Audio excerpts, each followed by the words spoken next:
ओम हरि ओम। हम कथा सुनाते राम सकल गुण धाम की। ये रामायण है पुण्य कथा सिया राम की। नमस्ते भारतवासी, आप सभी को रिक मंडल यूट्यूब चैनल में स्वागतम। रामायण महाकाव्य जो हम आपको अभी सुनाने जा रहे हैं, ये महाकाव्य महर्षि वाल्मीकि ने भगवान श्री रामचंद्र के जीवन कहानी के ऊपर लिखा था।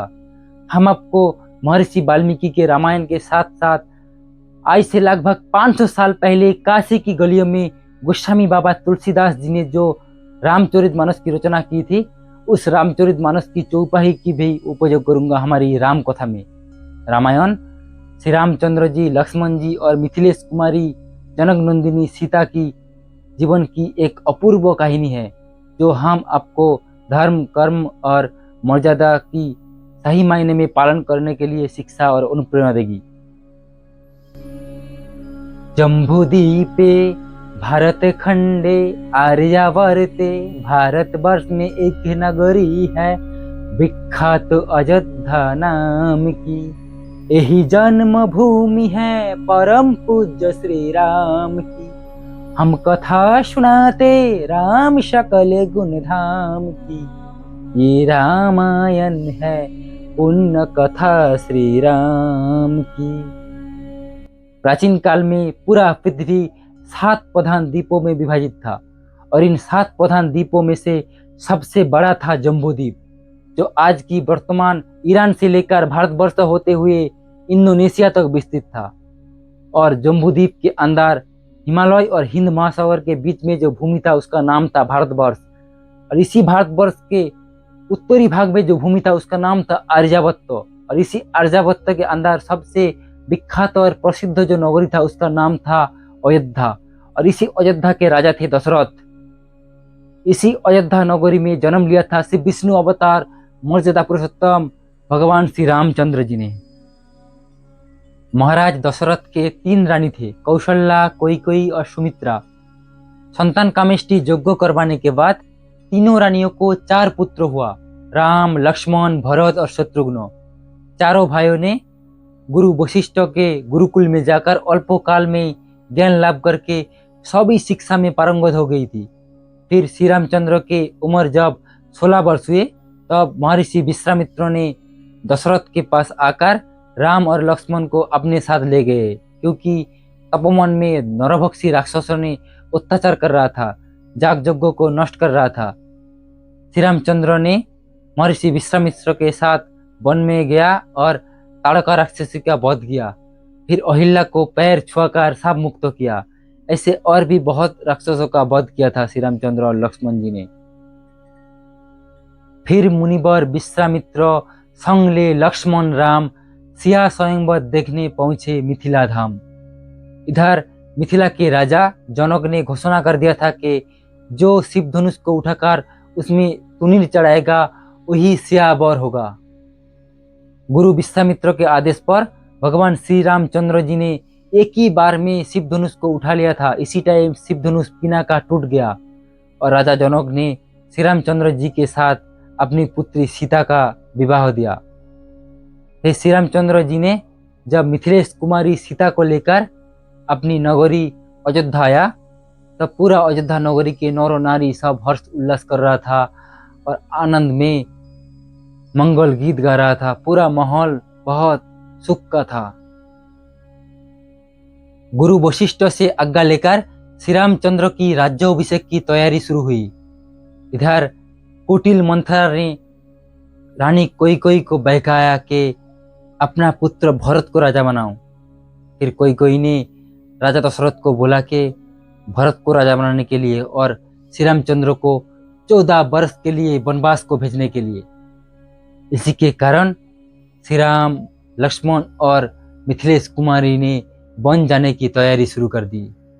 उन तीनों ने एक रथ में चढ़कर पहले सिंगपेरपुर को आया। उधर गंगा तट पर आके श्री राम ने उस रथ को अयोध्या की तरफ लौटा दिया।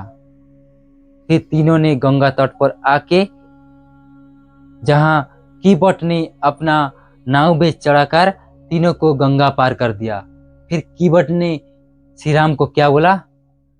तुम आए हम घाट उतारे, हम आएंगे घाट तुम्हारे, तब तुम पार लगाओ राम, राम सिया राम जय जय राम। देखिए कीवट ने कितनी बड़ी बात कह दी। हे राम, तुम आए हमारे घाट, हम अपनी नाव से तुमको घाट पार करा दी, मगर जब हम अपना जीवन संपूर्ण करके तुम्हारा घाट आएंगे, तब तुम हमारा इस भव सागर से पार लगा देना भगवान। गंगा पार करने के बाद तीनों ने महर्षि भरद्वाज के आश्रम को पधारे। फिर महर्षि भरद्वाज के आश्रम से राम, लक्ष्मण और सीता ने मंदाकिनी नदी के तट पर मनोरम चित्रकूट पहाड़ में आश्रय लिया, और इसी चित्रकूट में उन्होंने अपना वनवास के सबसे ज्यादा समय बिताया। श्री रामचंद्र जी जब चित्रकूट पर्वत में रह रहे थे, तब उन्हें किसी ऋषि और मुनियों की तरफ से याद दिलाया गया कि हे राम, आपको आगे दंडकारण्य की तरफ जाना है, क्योंकि उधर नरभक्षी राक्षसों ने ऋषि मुनि संत महात्मा सभी का भक्षण कर रहा है और जाग जगत को नष्ट कर रहा है। हे राम, आपका इस पृथ्वी में आगमन हुआ है इन क्रूर राक्षस दानवों का अंत करने के लिए। इसके बाद श्री राम और लक्ष्मण ने एक एक करके राक्षस और दानवों का अंत करते हुए महर्षि भरद्वाज, महर्षि वाल्मीकि, अत्रि ऋषि, महासती अनुसुआ, सर्वभंगादि ऋषि, ऐसी शांत महात्मा पुण्यात्मा से मिलते हुए अंत में जाकर महर्षि अगस्त्य का आश्रम में पधारे। महर्षि अगस्त्य अपना जितना भी अस्त्र शस्त्र उन्होंने देवता के पास से मिला था, वो सब राम और लक्ष्मण के दे दिया, क्योंकि महर्षि अगस्त्य को पता था कि राम और लक्ष्मण को आगे जाकर बहुत भयंकर दानवों से लड़ाई करना है। शायद महर्षि अगस्त्य को पता था आगे जाकर राम को, लक्ष्मण को लंका जाना है और रावण से भी युद्ध करना है।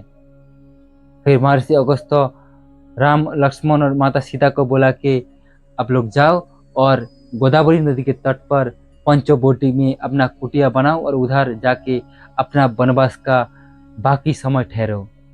गोदावरी नदी के तट पर इसी पंचवटी में आए थे रावण की बहन कपटी राक्षसी शूर्पणखा। लक्ष्मण जी ने इसी शूर्पणखा का नाक काट दिया था। इसके प्रतिशोध में लंकापति रावण अपने पुष्पक विमान में चढ़कर पंचवटी आया और माता सीता को उठा के लेके गया। इसी टाइम गिद्धराज जटायु ने रावण के साथ युद्ध की थी माता सीता को बचाने के लिए, लेकिन रावण ने जटायु का पंख काट दिया था। इसके बाद जब श्री राम लक्ष्मण ने वन वन ढूंढ रहा था सीता को, तब जटायु ने मरते हुए श्री राम को बताया कि हे राम, दक्षिण की ओर जाओ। दक्षिण की ओर जाते जाते श्री राम को भक्त बूढ़ी माता शबरी मिली, जो शबरी भगवान विष्णु का प्रतीक्षा कर रहे थे।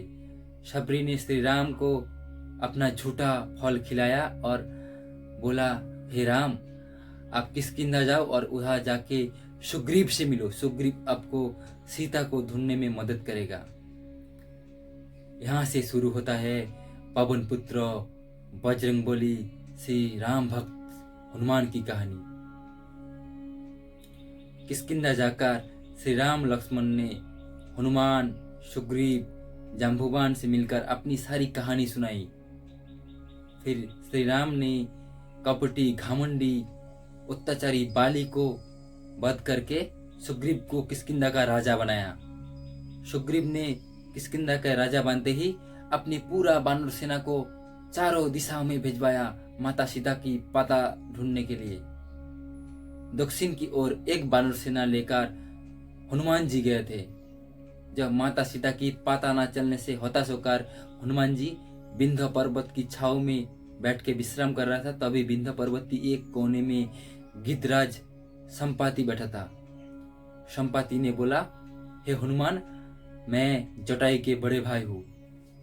और संपाति ने पता बताया कि माता सीता को लंकापति रावण ने सागर पार करते हुए अपनी देश लंका लेके गया है।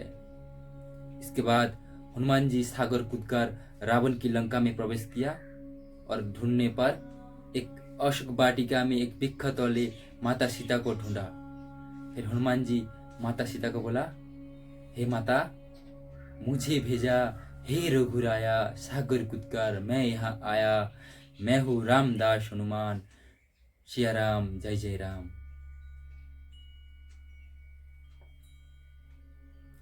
और हनुमान जी ने माता सीता को और भी बोला, हे माता, श्री राम जी ने बहुत जल्द ही आपको लेने के लिए लंका आएगा।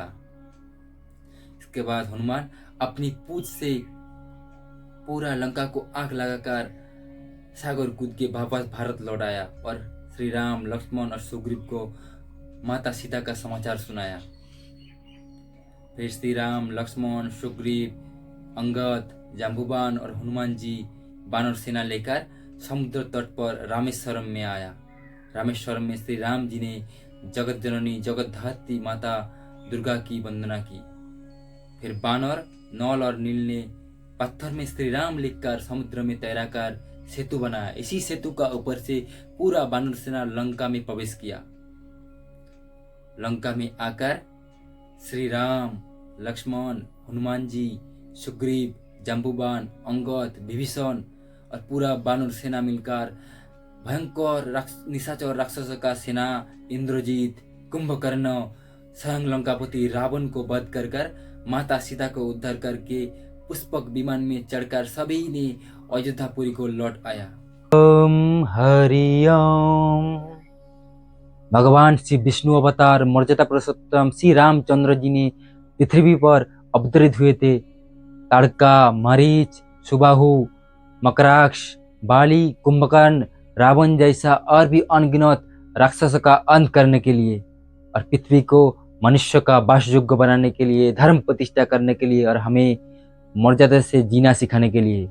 तो बोलो मर्यादा पुरुषोत्तम श्री रामचंद्र की जय, सियावर रामचंद्र की जय। चैनल को सब्सक्राइब करें और वीडियो को लाइक और शेयर करें। धन्यवाद।